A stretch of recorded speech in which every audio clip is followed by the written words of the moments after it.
Hello everybody, and welcome back to the coolest dog training channel right here on YouTube. I'm Tom Davis, America's Canine Educator. Thank you for joining me here today. If you're new here, hello, welcome to my channel. If you've been here for a while, thank you so much for your viewership and your loyalty. Mwah. So today we have a very exciting video. Want to know why? Because I'm working with a baby bear. That's right, a 17-week-old baby bear came into our facility. It's not dog training anymore, people, it's bear training. I'm kidding, no, but seriously, we have a 18-week-old chow coming in, cutest thing of all time. Well, this kind of brings me back to the foundation of the leash and what it means to a dog, what it should mean to a dog. And the leash introduction is crucial to create a good relationship, a clarity into the relationship, something that means, hey, good job, bad job, etc. Teaching the dog new behaviors all starts with the leash. As you guys know, when I'm dealing with behavior modification stuff, there's so many complexities. Usually the dogs have worked with other trainers and there's a lot going on within the room and it could be dangerous, and all of that fun stuff usually goes into the sessions I primarily do. And so with that being said, I have to use different tools, use different technologies, just being creative to change it up, to make it successful and to make it pleasant for the dog and the experience within training. And so in this session, all I have for tools is my voice and a piece of rope. So I'm really excited to share this with you guys because, again, it gets me back to my roots of just working with an animal on a leash and figuring stuff out. And I personally love doing this type of stuff. And so I hope you guys enjoy it. And if you haven't yet, don't forget, like this video, subscribe to my channel. Don't forget to turn on your little notification bell so you don't miss anything.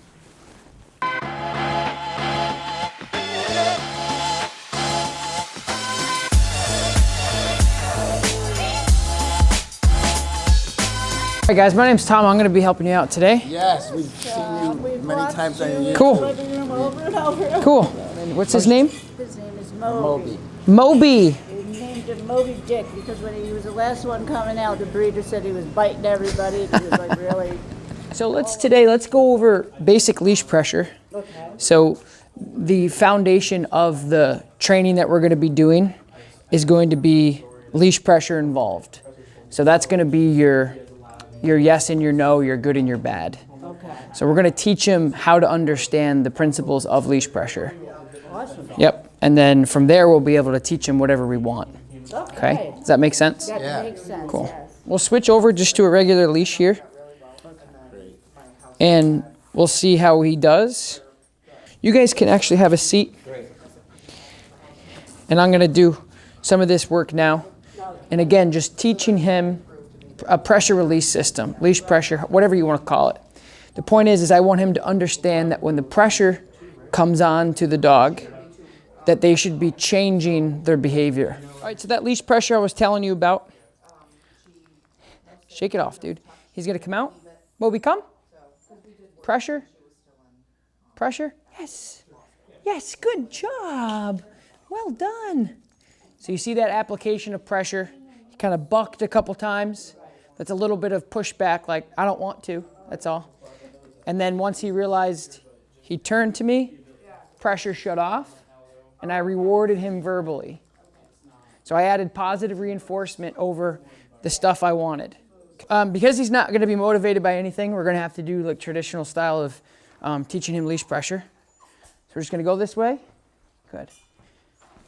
Moby, come. Good. Come. Good job. Good job, buddy. Come. Good job, bud. Good. Moby, come. Moby, come. Yes, good job. Good job. Come. Good. Good. Moby, come. Come on, come on, come on, come on. Good boy, good boy, good boy. Yes. Good. Well done. So we got full commitment there off the verbal. So I didn't have to give him any pressure with the leash.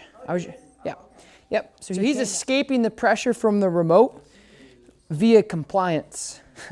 So I'm saying, hey, come. And he's like, yep, sure. Or the remote. I'm so used to saying remote.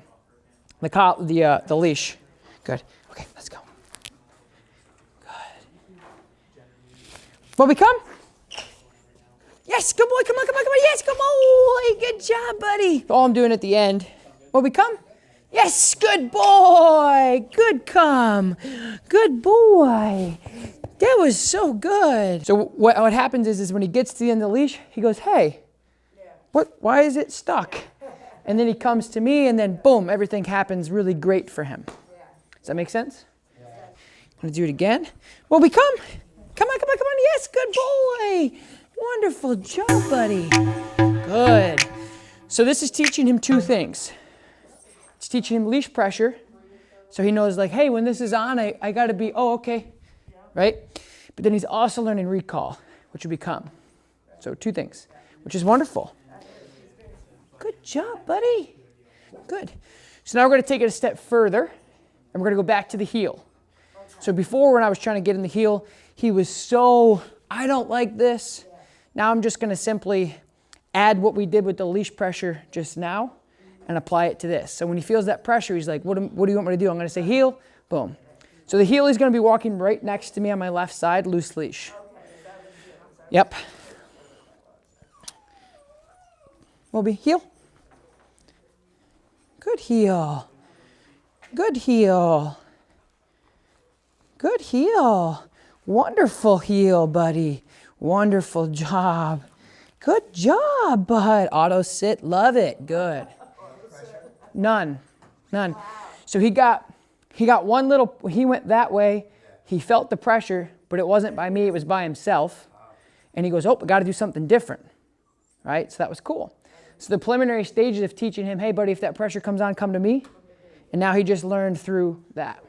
So that leash pressure will be applicable to every other variable when you're training. And we're going to do it with place in a minute too. So I'm going to ask him to place. He's going to go, why is the pressure on? And it's not going to be a lot. Once he gets onto the place, the pressure goes, psh. So I'm going to do this again. Moby, heel. Good heel, buddy. Good heel. Wonderful heel. Good heel, Moby. Good heel. Good, Moby, come. Yes, good job. Good. Good, so now we bridge the two, okay? So the two behaviors that he's learning right now, I bridged them. I said heel, he's like, okay, I got this. And I said come, he's like, oh, I remember that too. So that was good. Good. Do you guys have any questions on that? Oh, he's a good boy. Ted? Yes. Oh. So I'm just going to hang out with him because puppies need a lot more breaks than an adult dog. So he's a good boy.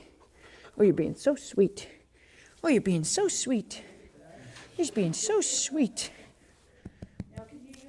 Good. Moby, sit. Wonderful job. I'll give you food even though you don't want it. But the way that I just wanted to kind of make an example is the way he's looking at me. So when a dog looks at you like that, we think, take all my food. They're just going, did I do it? So don't think that you need to touch him. Don't think that you need to pay him. Just say, hey, buddy, good job. That's all he's looking for. But because they look at you like that, you automatically go, my love isn't enough. Heel. So look at my loose leash. Good heel. Moby, heel. Yes, buddy. Good heel. Lots of positive reinforcement. Outside turn. Moby, heel.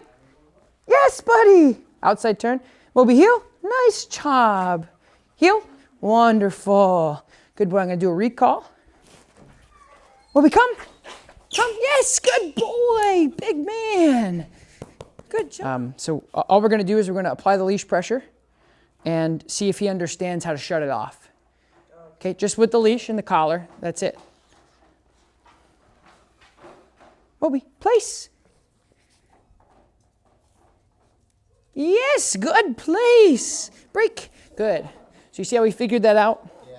His little mind was spinning there and he's like, what?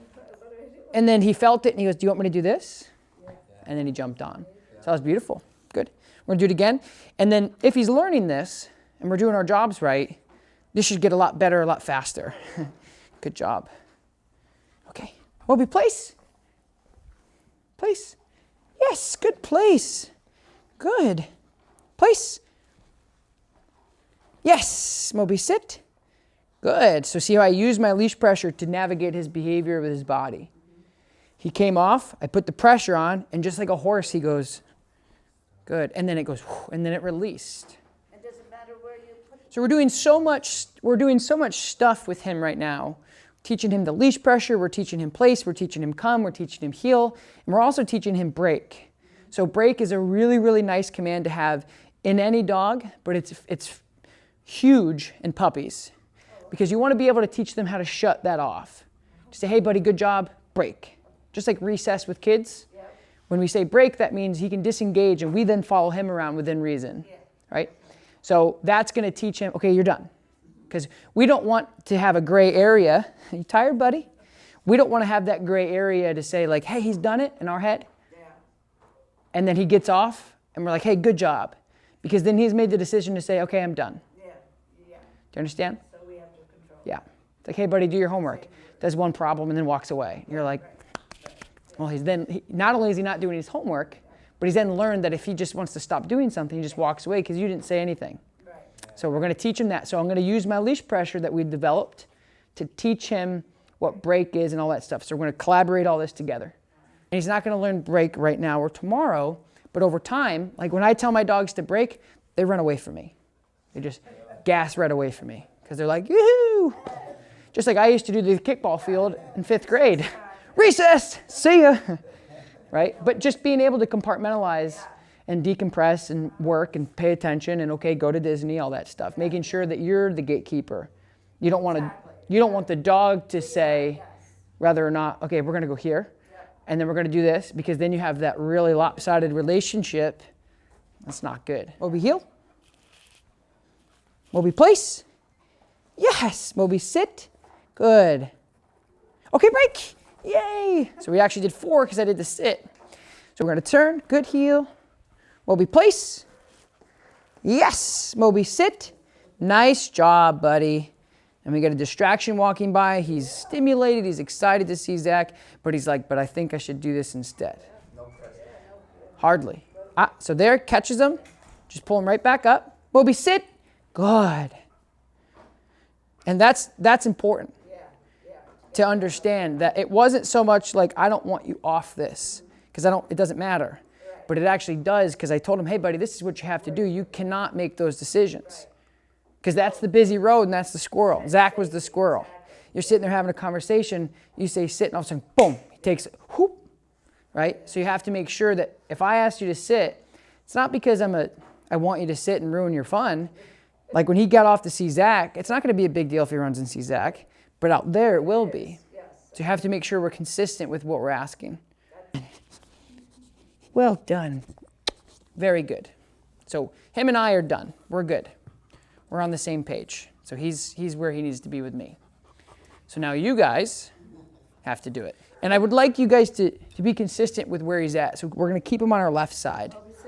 So sit him on the other side. Good. It's okay. Good. Okay, so just to that side of the room and then back. So release your pressure. Put your arm down. Good. Yep, you can also choke up on your leash to eliminate that.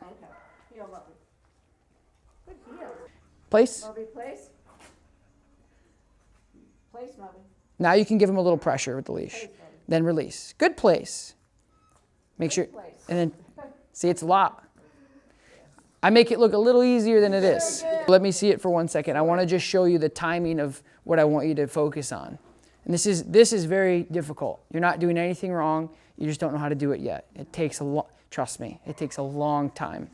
But remember that if and when we do need to apply pressure to the dog in any way, shape, or form, we have to make sure, if it's verbal, physical, whatever, body, we have to make sure that when they do the right thing that we want them to do, we turn that pressure off. Yeah, good job.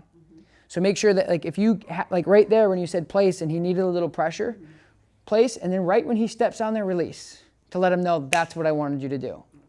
Does that make sense? It does make sense. Just gonna, it's not quite as easy. It's timing. Timing. It's so much. It's so much. So I'm just going to show you really quickly. Okay. Moby heel. So right there, look at my wrist. Not, like completely off. And I'm saying, good heel, buddy. Good heel. I'm going to set him up for success. I'm going to turn. I'm going to go towards the place. Moby place. Yes, good place. Pressure, sit, wonderful. So it was one little, when he tried to jump off the other end, just almost like a horse backing him up. Like this. Good. And just letting him know, like, I know you want to get off, but you got to listen to me, buddy. Okay. All right, guys, that's a wrap. Thank you so much for watching this video. If you haven't yet, don't forget, like, subscribe to my channel. The best way to support me is do those things. Turn on your notification bell so you don't miss an opportunity to win some No Bad Dog merch. Again, to win that stuff, all you have to do is leave a comment below within 3 hours of this video being published. I'm Tom Davis, America's Canine Educator. I will talk to you next time. Peace.